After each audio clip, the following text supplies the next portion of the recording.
Halo teman-teman, Assalamualaikum warahmatullahi wabarakatuh.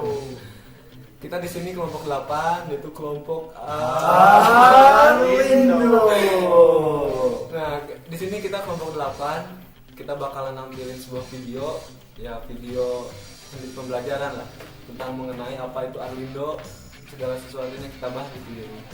Jadi tonton terus video ini sampai beres, Ya pasti bakal sangat bermanfaat dan semoga kalian tidak bosan. penuh pembelajaran pokoknya. Soalnya dikemas secara real life mahasiswa banget lah. Mahasiswa banget. Yaudah, tonton video ini sampai habis. Makasih. Bye.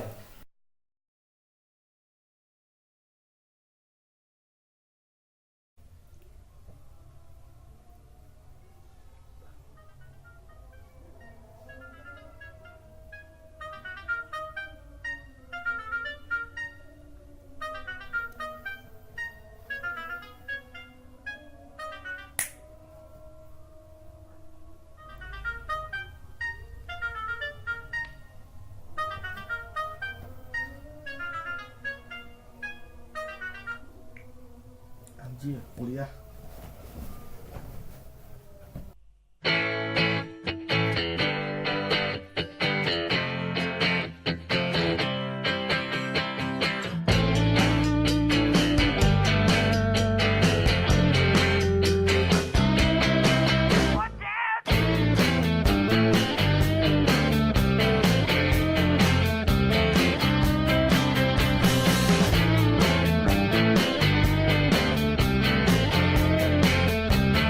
We are the new generation. Our systematic preservation. We don't need your education.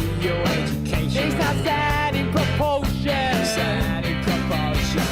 Look around with a perspective. You don't extend to name.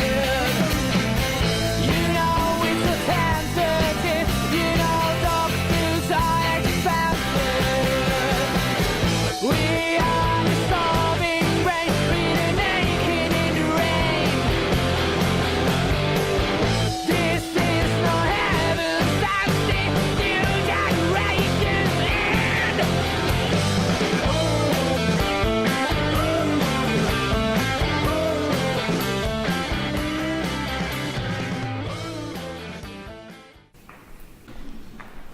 Woi, Pip, Sen, Hei,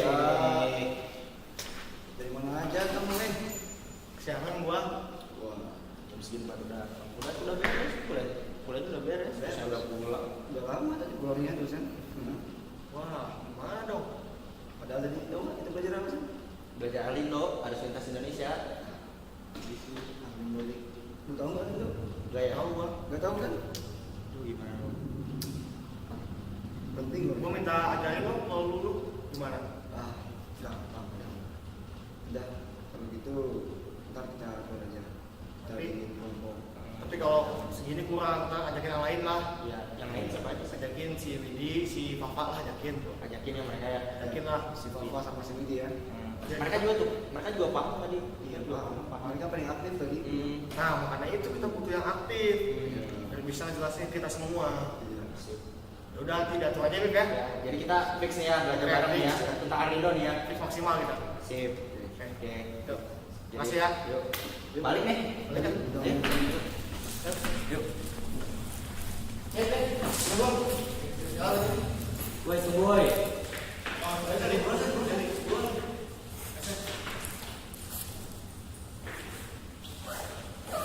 Yuk.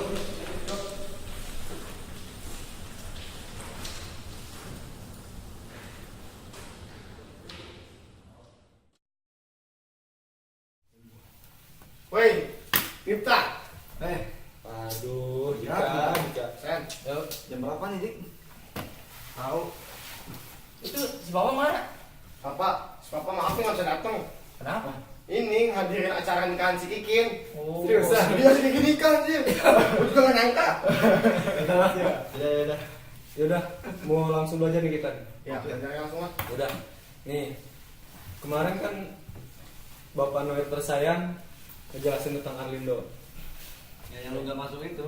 Oh ya tahu gua. Nih, ini ada video, ini pembuka sih kayaknya, video tentang Arlindo. Kita lihat aja bareng-bareng. Iya, kita lihat dulu. Coba masuk. Nih. Selamat malam, saya Fadila Ramadan Sujud, saya ada alumni dari Universitas Pajajaran. Kali ini saya akan menjelaskan tentang Arlindo secara umum. Materi ini saya ambil dari Wordkey pada tahun 1987. Apa sih Arlindo itu? Arlindo adalah Arus Lintas Indonesia atau bisa juga disebut ITF atau Indonesian Through Flow. Arlindo ini melewati perairan Indonesia yang berasal dari Samudra Pasifik yang berada di utara Indonesia menuju Samudra Hindia yang berada di selatan dan barat dari Indonesia. Kenapa terjadinya? Karena ada perbedaan muka laut di antara kedua samudra tersebut. Jalurnya ada dua, yaitu jalur barat, di mana jalur barat adalah Laut Sulawesi dan Selat Makassar, sedangkan yang satunya adalah jalur timur, yaitu Laut Maluku dan Laut Halmahera. Kapan terjadinya? Sepanjang tahun, Arlindo selalu terjadi setiap saat. Volume transport air dari Arlindo disebabkan oleh fenomena alam, contohnya La Nina dan El Nino. Sekian dari saya, terima kasih. Nah, jadi gitu videonya. Gimana? Udah pada ngerti? Oh, saya sih tidak paham ya. Pokoknya saya minta jelasin lebih jauh tentang Arlindo itu sendiri lah pokoknya. Oke.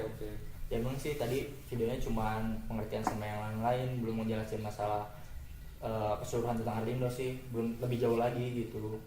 Kamu nggak ngertinya di yang mana? Pokoknya saya pengen tahu lebih jauh tentang Arlindo itu sendiri. Yang seperti apa gitu? Proses-proses terjadinya itu Proses. kayak gimana, terjadinya itu kapan. Dan di mana terjadinya? Ya. Oh. Untuk pertanyaan kamu tadi, saya tahu jawabannya. Semalam saya juga belajar dari hasil kuliah kemarin. Kurang lebih penjelasannya seperti ini. Yang saya tahu. Udah ya, jelasin aja nih. Iya. Nah, jadi begini Dik. Tadi kan kamu nanya kenapa Arlindo itu terjadi di Indonesia, kan? Kira-kira gitu kan yang kamu tadi. Nah, untuk pertanyaan itu, kamu dulu waktu SD, kita kan waktu SD dulu, guru-guru SD kita sering ngasih informasi bahwasanya Indonesia adalah negara yang sangat strategis.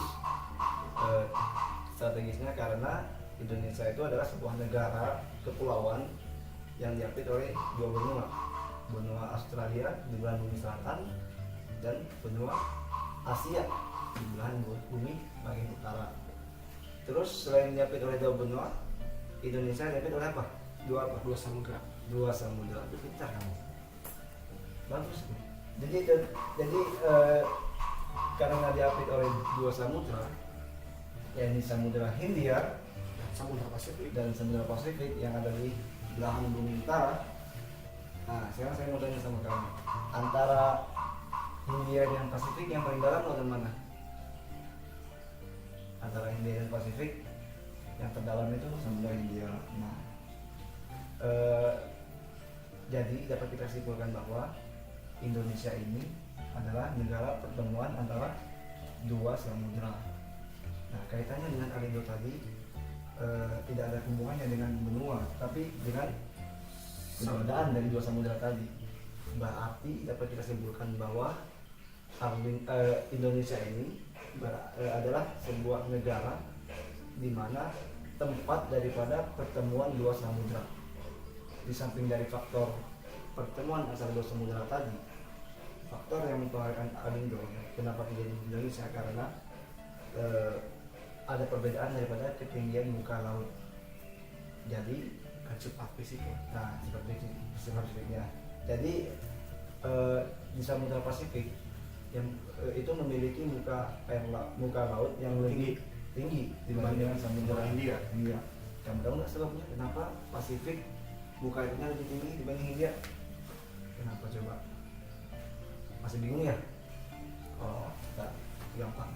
Jadi ini kemungkinannya di Samudra Pasifik memiliki muka air lebih tinggi itu dikarenakan volume atau massa air laut yang terjadi di Samudra Pasifik itu, yang ada di Samudra Pasifik itu lebih besar dibanding di Samudra Hindia. Nah, otomatis air, pelajaran sederhana dari SD ya, air itu kan mengalir dari tempat yang permukaan tinggi tinggi. pada permukaan rendah.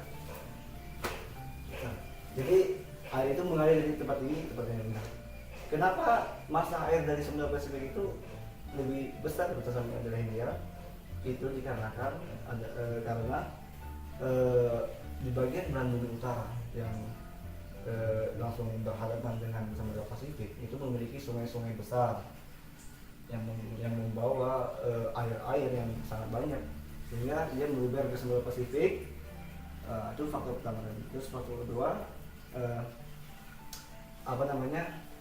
di Samudra Pasifik terjadi La Nina. La Nina adalah musim penghujan, di mana masa air dari awan turun ke laut sehingga menambah massa dari laut sendiri. Nah, tadi saya sudah membahas masalah Alindo secara spasial, secara tempat, dengan tempat tadi. Nah, secara temporal, Alindo ini sebenarnya terjadi setiap saat, setiap detik, dan setiap kapanpun. Kenapa saya bilang begitu?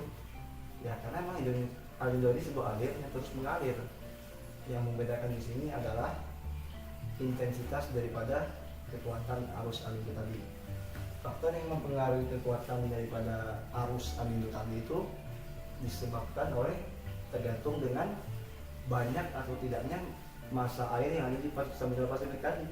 Tadi kan saya sudah jelaskan kepada kamu bahwasanya Pasifik itu muka lautnya lebih tinggi karena volumenya lebih tinggi kan, volume airnya lebih tinggi disebabkan pada sungai besar atau terjadi La Nina. Nah, itulah yang menyebabkan tadi Alindo masuk dari Samudra Pasifik itu melalui dua jalur. Satu jalur jalur barat, ini menurut Gordon ya, barat, dan sebelah timur. Jalur sebelah barat tadi ini melewati Laut Makassar dan Basin Makassar atau Selat Makassar tadi. Selanjutnya ke Halmahera yang sana. Terus outputnya atau dibilang dengan ini inflow, ini outflow. Outflownya ini melalui Selat Lombok ke Samudra Hindia tadi. Kemudian direpresikan ke Flores. Nah, nanti Sandy akan jelaskan secara berulang biar kamu mengerti ya. Ini saya jelaskan awal tadi, biar awal. Ntar Sandy akan jelaskan lebih ringkas mengenai alur-alur daripada Alindo tadi. Nah, ada pertanyaan sampai sini? Tidak ada. Tidak ada. Coba kamu mengerti ya. Oke, siap. Kan udah dijelasin tuh sama Mita soal kenapa Alindo ini terjadi di Indonesia. Nah, di sini saya mau ngejelasin proses-proses terjadinya Alindo. Sebelum masuk ke proses, saya mau ngejelasin dulu sejarah kenapa Alindo ini bisa dikaji. Dulu para ahli oceanografi mengadakan ekspedisi pertama, yaitu ekspedisi Snellius pada tahun 1920 dan pada tahun 1930 yang mereka mengadakan penelitian di cekungan yang berada di Laut Maluku. Nah, setelah mereka mengadakan penelitian, mereka mengidentifikasi sifat-sifat fisik air dan mereka menyimpulkan bahwa massa air yang ada di Laut Maluku ini berasal dari Samudra Pasifik. Nah, dari situ berarti ada arus yang menggerakkan dari Pasifik menuju Laut Maluku. Nah, dari situ pun para peneliti mengkaji masalah Alindo ini seperti itu. Nah, kembali ke prosesnya, kenapa pergerakan arus Alindo ini bergerak dari Pasifik ke Samudra Hindia. Pertama, kita analikan dulu bahwa Samudra Pasifik ini sangat luas. Otomatis angin yang berada di Samudra Pasifik itu sangat tinggi karena tidak ada pulau-pulau yang menghalangi pergerakan angin. Nah, dari situ pun angin yang menggerakkan arus dari Pasifik ke Hindia. Nah, kenapa dari Samudra Pasifik Hindia arus yang melewatinya itu bukan dari Hindia ke Pasifik? Itu dikarenakan tinggi muka laut yang berbeda. Karena di Samudra Pasifik massa airnya itu lebih tinggi dibandingkan di Samudra Hindia. Jadi jadi seperti itulah kenapa arusnya itu bergerak dari Samudra Pasifik ke Samudra Hindia. Nah, menurut Gordon pada tahun 1994 ada dua jalur rute Alindo ini. Yang pertama adalah jalur barat. Jalur barat itu seperti dikatakan seperti gambar seperti ini. Nah, dan seperti ini. Dan untuk yang kedua adalah jalur timur, itu dari sini ke sini. Nah, saya mau ngejelasin jalur barat itu seperti apa. Pertama, jalur barat dari arus bergerak dari Samudra Pasifik, bergerak melewati Selat Makassar di sini. Nah, dan ada yang langsung diteruskan melewati Selat Lombok yang langsung berujung di Samudra Hindia. Adapun yang dibelokkan ke daerah timur melewati Laut Flores, Laut Banda, dan akan langsung keluar ke Samudra Hindia lagi. Nah, untuk jalur timur itu ada dari Laut Halmahera. Di sini Laut Halmahera melewati Laut Banda dan akan menyatu lagi dengan arus yang datang dari Laut Flores, dan keluarnya pun akan lewat sama seperti ini dan berujung di Samudra Hindia. Jadi seperti itu. Saya mau menjelaskan lagi nih masalah manfaat-manfaat Arlindo bagi perairan Indonesia. Yang pertama itu, Arlindo kan bergerak dari Pasifik ke Hindia melewati perairan Indonesia. Nah, dengan dilihatnya jalur arus ini, kita bisa mengetahui, bisa mendeteksi jalur migrasi ikan, karena ada ikan yang bersifat mengikuti arus dan melawan arus. Nah, dari situ kita bisa mengkaji bahwa Arlindo ini bermanfaat untuk mendeteksi migrasi ikan. Selain itu, arus Arlindo ini bergerak dari Pasifik ke Hindia dan membawa massa air yang berada di Pasifik ke Hindia. Otomatis dari arus ini membawa nutrien-nutrien yang berada di Pasifik menuju Hindia. Otomatis nutrien yang melewati Indonesia ini akan tersimpan ataupun akan melaju ke Samudra Hindia. Nah, oleh karena itu, dengan nutrien-nutrien yang berada di Samudra Pasifik, otomatis biodiversitas yang berada di perairan Indonesia itu sangat tinggi. Seperti itu. Nah, gara-gara Arlindo ini dipengaruhi oleh dua samudra, itu Samudra Hindia dan Samudra Pasifik, otomatis keanekaragaman di Indonesia ini sangat melimpah dan mulai terumbu karang dan di sektor perikanannya. Selain itu, saya baca dari jurnal oceanografi bahwa arus ini berpotensi untuk menghasilkan energi alternatif. Jadi karena arus Arlindo ini cukup kencang, bisa dijadikan energi listrik seperti itu. Jadi seperti itu nih. Jadi ada proses-prosesnya dan ada manfaatnya. Nah, tadi kan Miftah sama Sandy itu udah ngejelasin tentang apa itu Arlindo, terus bagaimana prosesnya, manfaatnya juga bagi perairan Indonesia. Nah, tapi ada satu hal nih yang lupa, yaitu faktor-faktor apa aja yang berpengaruh terhadap keberlangsungan Arlindo. Nah, kalau misalkan kita lihat dari letak geografis Indonesia, terjadinya Arlindo itu dipengaruhi oleh dua faktor, yaitu faktor musim dan faktor peristiwa alam seperti El Nino dan La Nina. Nah, kita bahas satu persatu ya. Kita bahas mulai dari musimnya dulu. Letak geografis Indonesia itu diapit oleh dua benua, mulai dari benua Asia di bagian utara dan benua Australia di bagian selatan. Lalu diapit juga oleh dua samudra, Samudra Pasifik dan Samudra Hindia. Nah, otomatis dengan bentuk geografis Indonesia yang sedemikian rupa itu, Indonesia mengalami dua musim kan, musim timur dan musim barat.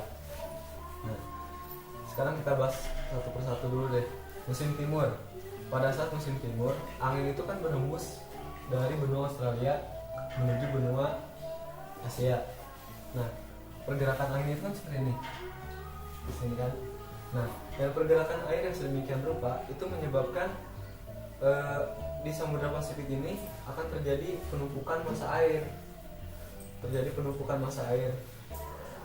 Nah, pada saat musim timur, penumpukan massa air ini terjadi karena arus yang terjadi akibat angin itu tertahan oleh adanya basin, sehingga pada saat Samudra Pasifik itu mengalami penumpukan massa air, terjadi gradien perbedaan tekanan antara Samudra Pasifik dan Samudra Hindia. Itulah yang menyebabkan kenapa pada saat musim timur transport air yang dibawa dari Samudra Pasifik ke Samudra Hindia cenderung lebih besar. Seperti itu. Nah, seperti yang kita tahu juga, musim timur itu berarti membawa pengaruh bagi kondisi Indonesia jadi musim kering kan.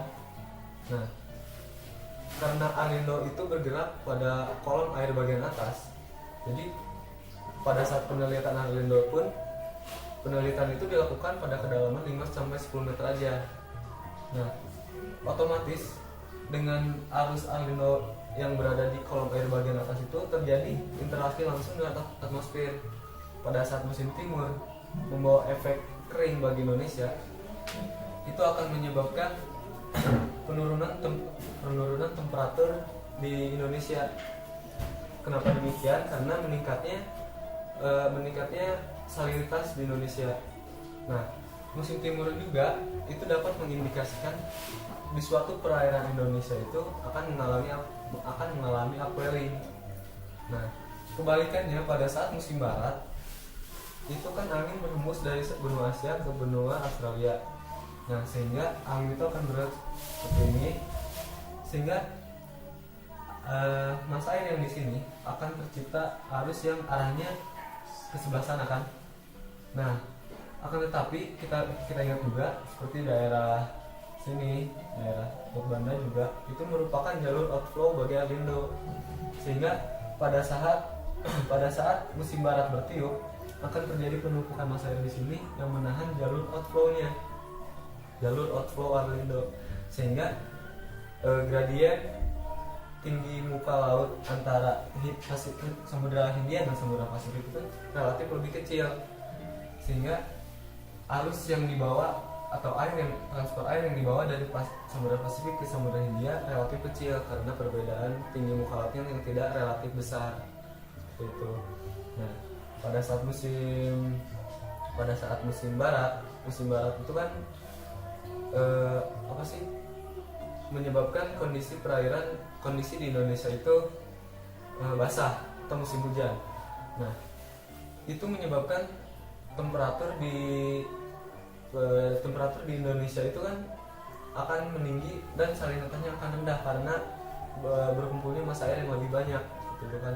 Nah, itu mengindikasikan perairan di Indonesia itu pada saat musim barat akan mengalami downwelling. Jadi kalau misalkan musim timur itu menyebabkan upwelling di suatu perairan Indonesia, dan musim barat itu hubungannya dengan El Nino itu akan menyebabkan downwelling. Nah, itu kalau misalkan kita tinjau dari musimnya. Kalau misalkan kita tinjau dari fenomena alam yang terjadi di Indonesia, salah satu contohnya itu kan El Nino dan La Nina. Nah, El Nino itu apabila kita lihat bola dunia secara utuh, El Nino itu kan bergerak ke benua Amerika, jadi ke sebelah kanan dari Samudra Pasifik, seperti itu kan.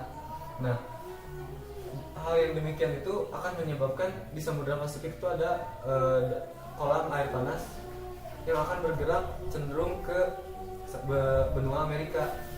Nah, dengan berkumpulnya massa air di benua Amerika, otomatis terjadi kekosongan massa air kan di sini. Nah, itu akan menyebabkan bagian air yang di bawah, bagian air yang dingin dengan salinitas yang tinggi, itu akan naik ke permukaan untuk mengisi kekosongan air. Nah, itu yang menyebabkan pada saat El Nino, perairan di Indonesia akan mengalami upwelling. Seperti itu. Kalau misalkan La Nina itu kan La Nina itu kan membawa efek basah bagi Indonesia. Nah, jadi pada saat La Nina itu kebalikannya dengan El Nino tadi. El Nino kan membawa efek kering dan juga upwelling di perairan Indonesia. Sedangkan untuk La Nina sendiri, La Nina membawa efek basah bagi Indonesia, menyebabkan volume massa air yang dibawa pada saat terjadinya proses El Nino itu lebih besar, salinitasnya pun rendah. Nah, jadi itu mungkin faktor-faktor yang mempengaruhi besar kecilnya kekuatan transfer air El Nino itu faktornya. Jadi gini deh, tadi kan kamu udah dengerin dari pertama dan saya Sandy dan Widi mengenai mekanisme dari El Nino tadi. proses-prosesnya kayak gimana, kenapa terjadi di Indonesia. Nah, kira-kira yang dapat kamu tangkap dari pembicaraan kita tadi itu apa? Jadi yang bisa saya tangkap dari yang sudah dijelaskan oleh Miftah, Sandy, dan Didi mengenai Arlindo itu sendiri. Jadi Arlindo itu merupakan suatu sistem sirkulasi laut di perairan Indonesia, di mana terjadi lintasan arus yang membawa massa air dari lautan Pasifik ke lautan Hindia. Massa air Pasifik tersebut terdiri dari Pasifik Utara dan Pasifik Selatan. Nah, terjadinya Arlindo terutama disebabkan oleh perbedaan tinggi muka laut antara lautan Pasifik dan lautan Hindia, Iya, benar.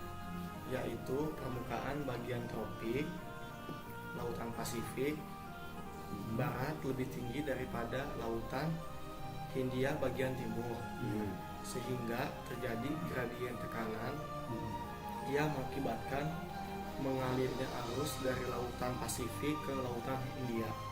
Jadi sekiranya yang saya tangkap kurang lebihnya segitu yang bisa saya tangkap. Menurut ini gimana? Udah paham ya dia? Udah jago dia kayaknya. Jago. Kira-kira dengan kepahaman sekarang siap gak was? Buat was nanti? Insya Allah lah. Sama. Siap ya Was ya. Insya Allah lah. Asik. Ya tadi mungkin kalau masih ada yang kurang nanti saya akan belajar lagi lah, Iya. akan lebih ini lagi lah. Itu dong. Dalami. Jangan telat mulu. Ntar dulu. Iya iya. Ya, semangat ya. Ya semangat. Ya makasih ya. Yo. Mip, Sen. Wait.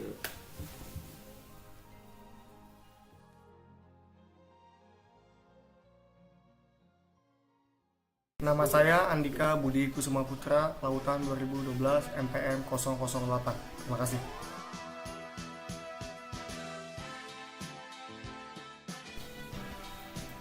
Nama saya Miftahudin, Kelautan 2012, NPM 017. Saya Sandy Aditya, Kelautan 2012, MPM 31.